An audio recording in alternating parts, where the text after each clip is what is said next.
Dans un coin reculé du village de Hikim vivait une jeune fille nommée Héliode, connue pour sa sincérité inébranlable. Avec ses parents et ses frères aînés, Jacques et Gilles, elle partageait une maison modeste. Ses parents l'admiraient profondément pour son honnêteté, mais ses frères ressentaient une animosité croissante à son égard, la jugeant excessivement franche. Chaque fois qu'ils faisaient une bêtise en l'absence de leurs parents, Héliode n'hésitait pas à tout révéler à leur retour, ce qui leur valait de sévères réprimandes. Pour cette raison, ils l'écartaient et évitaient de l'inclure dans tout plan inapproprié, sur qu'elle dirait la vérité si leurs parents posaient des questions. Les punitions de leur père ne faisaient qu'accroître le ressentiment de ses frères. Malgré le mépris qu'elle subissait, Héliode restait fidèle à ses principes d'honnêteté. À seulement 12 ans, son monde changea radicalement, son père fut diagnostiqué d'une maladie incurable qui l'empêcha de continuer à subvenir aux besoins de la famille. La tristesse envahit Héliode, mais ses frères, incapables de comprendre la gravité de la situation, se montrèrent indifférents, voire joyeux, à l'idée que leur père ne pourrait plus les discipliner pour leurs mauvaises actions. La famille se retrouva confrontée à une dure réalité. Sans revenus suffisants, Héliode et ses frères durent quitter l'école, car ils ne pouvaient plus en assumer les frais. Leur mère, désespérée, vendit une grande partie de ses biens pour financer le traitement de son mari et fit tout son possible pour maintenir la famille à flot. Pendant ce temps, Jacques et Gilles se contentaient de petits emplois temporaires, aidant à nettoyer des champs ou à vendre la viande des animaux qu'ils capturaient, sans montrer d'intérêt pour le bien-être familial. Malgré le mauvais traitement constant qu'elle subissait, Héliode ne laissa jamais vaciller son intégrité. 5 mois plus tard, le père d'Héliode décéda, aggravant encore la situation. Les oncles, profitant de la vulnérabilité de la famille, revendiquèrent les terres agricoles du défunt et laissèrent à la famille uniquement la maison dans laquelle elle vivait. La mère d'Héliode, accablée par la perte et le stress, sombra dans une profonde dépression qui se termina par un accident vasculaire cérébral, entraînant elle aussi sa mort. Avec la disparition de leurs 2 parents, Héliode et ses frères se retrouvèrent à la merci de leurs oncles ambitieux. Après les funérailles, les oncles réclamèrent même la maison familiale. Jacques et Gilles furent envoyés travailler comme apprentis pour un riche commerçant en ville, tandis qu'Héliode fut placé chez sa tante, Madame Noémie. Propriétaire d'un grand supermarché, Madame Noémie dirigeait son commerce avec peu d'employés et vivait avec ses 2 fils, Casimir et Henri, des jeunes rebelles et gâtés par l'absence d'une figure paternelle. Chez sa tante, Héliode fut reléguée à toutes les tâches domestiques. Elle devait cuisiner, nettoyer et maintenir la maison impeccable, tandis que ses cousins ne contribuaient en rien. Bien que Madame Noémie ait tenté de l'inscrire dans la même école que ses fils, Héliode arrivait toujours en retard, car elle devait terminer toutes ses responsabilités avant de marcher jusqu'à l'école. Alors que ses cousins étaient conduits en voiture, elle devait affronter de longues marches. Les enseignants, ignorant sa situation, la punissaient sévèrement pour ses retards. Un après-midi, alors qu'Héliode nettoyait la salle de bain de sa tante, Madame Noémie, elle remarqua Casimir et Henri entrer dans la chambre de leur mère. Discrètement, elle se cacha et les observa fouiller parmi les affaires de leur mère à la recherche d'argent. Ce soir-là, lorsque Madame Noémie rentra à la maison, Héliode lui raconta ce qu'elle avait vu. Cependant, au lieu de la croire, sa tante l'accusa d'être la responsable du vol. « Comment oses-tu insinuer que mes fils sont des voleurs » s'écria-t-elle, furieuse, en appelant Casimir et Henri pour les confronter. Les 2 nièrent catégoriquement avoir pris de l'argent. Folle de rage, Madame Noémie s'en prit à Héliode, la frappant avec cruauté. « Avoue. Reconnais que c'est toi qui as volé cet argent, et je te pardonnerai. » lui ordonna-t-elle. Mais Héliode, avec le courage qui la caractérisait toujours, refusa de mentir. Elle était innocente et préférait endurer le châtiment plutôt que d'admettre un crime qu'elle n'avait pas commis. Sa tante, aveuglée par la colère, continua de la battre sans pitié. Malgré la douleur, Héliode resta inflexible et déclara : « Je préfère mourir sous tes coups plutôt que de dire quelque chose qui n'est pas vrai. » La détermination d'Héliode surprit même Madame Noémie, mais cela ne calma pas sa colère. Malgré cet épisode, Héliode ne laissa pas l'injustice la détourner de son objectif. Elle se consacra avec encore plus d'ardeur à ses études, convaincue que la seule façon de changer son destin était d'exceller dans le domaine académique. La nuit, à la faible lumière d'une vieille lampe, elle lisait avec passion ses livres et redoublait d'efforts pour briller dans toutes les matières. Son intelligence et sa persévérance attirèrent l'attention de ses professeurs, qui admiraient sa discipline et son dévouement. Héliode évitait les conflits avec autant de prudence que d'autres évitent le danger, sachant qu'elle dirait toujours la vérité, même si cela la mettait dans des situations inconfortables. Parmi les enseignants qui marquèrent sa vie, Madame Noémie occupa une place particulière. Elle devint une figure maternelle pour Héliode, lui achetant des collations et prenant soin d'elle en remarquant que, contrairement à ses cousins, elle n'emportait ni nourriture ni argent à l'école. Leur relation était si étroite que Madame Noémie appelait souvent Héliode, sa petite fille spéciale. Le succès académique d'Héliode était évident, ce qui suscitait la jalousie de ses cousins Casimir et Henri. Pour l'entraver, il lui assignait des tâches inutiles, espérant qu'elle ait moins de temps pour étudier. Mais la volonté d'Héliode était inébranlable, et sa détermination la poussait à avancer, quelles que soient les difficultés. Un jour, lors d'une assemblée scolaire, le directeur annonça qu'un prix serait décerné aux meilleurs élèves.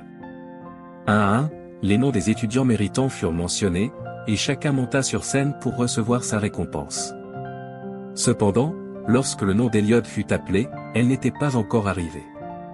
Plus tard, les professeurs expliquèrent au directeur qu'Héliode méritait le prix malgré ses fréquents retards. Ils lui racontèrent sa situation familiale et comment elle faisait face au mauvais traitement de sa tante avec dignité et courage. Intrigué, le directeur ordonna qu'on l'amène dans son bureau pour lui parler. Quand Héliode fut finalement amenée à son bureau, elle était terrifiée. Elle pensait avoir fait quelque chose de mal et qu'elle allait être renvoyée. Tombant à genoux devant le directeur, les larmes aux yeux, elle supplia. « S'il vous plaît, monsieur, pardonnez-moi. Ce n'est pas ma faute si j'arrive en retard. Ma tante et mes cousins font tout pour m'empêcher d'avancer. Mon unique espoir dans la vie est l'éducation. Je vous en supplie, ne me retirez pas cette chance. » Héliode, comme si son destin en dépendait, semblait ne pas comprendre pourquoi le directeur avait demandé à la voir. Bien qu'elle le respectât profondément, il éveillait en elle un mélange d'admiration et de crainte. Héliode possédait une beauté et une intelligence remarquables, et son honnêteté ainsi que son dévouement la rendaient encore plus appréciée de tous. « S'il te plaît, assieds-toi, » dit le directeur avec douceur, mais Héliode resta debout, refusant de s'asseoir. À la place, elle le supplia d'abord de l'écouter et de lui accorder une chance. Le directeur, surpris par son ardeur, lui assura qu'elle n'avait aucun problème et l'encouragea à s'asseoir. Finalement, lorsqu'elle obéit, il lui demanda. « Comment se fait-il que tu connaisses autant de mots complexes alors que tu es encore dans les classes inférieures ? » « Je lis beaucoup de livres et de romans, monsieur. C'est ainsi que j'apprends de nouveaux mots, » répondit-elle humblement. Le directeur fut impressionné par ses capacités intellectuelles. Il donna des instructions au personnel de l'école pour qu'Héliode soit toujours autorisé à entrer, même en cas de retard, et qu'aucune punition ne lui soit infligée. Cette nouvelle remplit Héliode de joie, et elle remercia sincèrement le directeur. Cependant, ses cousins, Jacques et Gilles, commencèrent à ressentir encore plus de rancune envers elle, et leur animosité grandit. Un jour malheureux, Héliode rentra chez elle avec une boîte contenant une importante somme d'argent. Elle avait reçu le paiement d'un contrat temporaire, mais étant arrivée trop tard pour le déposer à la banque, elle décida de le garder à la maison. Cette nuit-là, ses cousins volèrent une partie significative de l'argent et, pour l'incriminer, cachèrent un paquet contenant l'argent volé dans son sac, à un endroit où il serait facilement trouvé. Le lendemain matin, lorsqu'Héliode vérifia la boîte, elle constata qu'une grande partie de l'argent manquait. En colère, elle appela les enfants et leur demanda.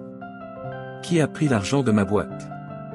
Jacques et Gilles restèrent silencieux mais affichèrent un sourire malicieux en regardant Héliode. Confuse et bouleversée, elle nia toute implication, mais sa tante, Madame Noémie, ne la crut pas.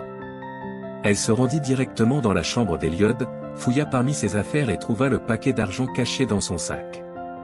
Folle de rage, Madame Noémie commença à frapper Héliode tandis que Jacques et Gilles riaient à distance. Les larmes aux yeux, Héliode implora. « Je n'ai jamais volé quoi que ce soit depuis que je suis arrivé ici. Je vous en supplie, croyez-moi. Je ne sais pas comment cet argent s'est retrouvé là. » Mais Madame Noémie refusa de l'écouter. Convaincue de sa culpabilité, elle la chassa de la maison sans pitié. Héliode, seul et désespéré, s'assit au bord du chemin, pleurant sans savoir où aller. C'est alors que Madame Noémie passa par là et la vit dans cet état. Elle s'arrêta immédiatement et lui demanda ce qui s'était passé. Elliot lui raconta tout entre ses sanglots. Touchée par sa douleur, Madame Noémie décida de la prendre sous sa protection, la traitant comme sa propre fille. Elle l'inscrivit dans une nouvelle école et lui offrit un foyer stable. Elliot travailla avec acharnement et se distingua dans ses études. Après avoir obtenu son diplôme avec les honneurs, Madame Noémie fit tout son possible pour qu'Elliot puisse poursuivre ses études à l'étranger, lui offrant un avenir rempli d'opportunités. Des années plus tard, les jeunes Elliot et les filles de Madame Noémie réussirent à obtenir leur diplôme universitaire avec mention, se distinguant par leurs résultats exceptionnels. Elliot fut l'une des rares candidates sélectionnées pour participer à un entretien dans une entreprise renommée. Lors de l'évaluation, les employeurs décidèrent de tester l'intégrité des candidats.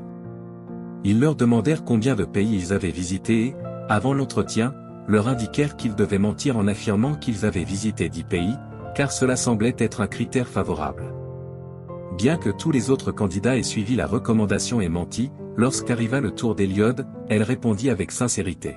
« Non, je n'ai visité qu'un seul pays. » Les recruteurs furent perplexes, mais en même temps fascinés par son honnêteté, ce qui lui permit d'obtenir immédiatement le poste. Avec le temps, Elliot gravit les échelons de l'entreprise jusqu'à devenir responsable de succursale. Grâce à son authenticité, elle parvint à se stabiliser économiquement, acheta une maison et une voiture, et menait une vie confortable. Un jour, Elliot visita un marché fréquenté dans un état voisin pour acheter quelques appareils.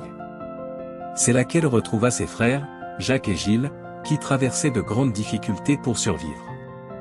Les retrouvailles furent émouvantes, Elliot les étreignit avec chaleur, tandis que, remplis de remords, lui demandèrent pardon pour la façon dont ils l'avaient traité par le passé. Déjà indépendante et stable financièrement, Elliot décida de les accueillir chez elle. Ses frères choisirent différents métiers qu'ils souhaitaient apprendre, et elle les soutint financièrement pour leur permettre de construire un avenir plus prometteur. Plus tard, Elliot se maria avec un homme travailleur et au cœur généreux. Ensemble, ils formèrent une famille avec 3 enfants, à qui ils inculquèrent les valeurs de l'honnêteté et de la sincérité. En revanche, ses cousins Casimir et Henri, élevés avec trop de confort, prirent une voie destructrice. Exclus de l'université pour mauvais comportement, leurs dépendances les poussèrent à voler, y compris leur propre mère, pour financer leur mode de vie. Lorsque les ressources obtenues par ces vols ne suffirent plus, ils se tournèrent vers des braquages.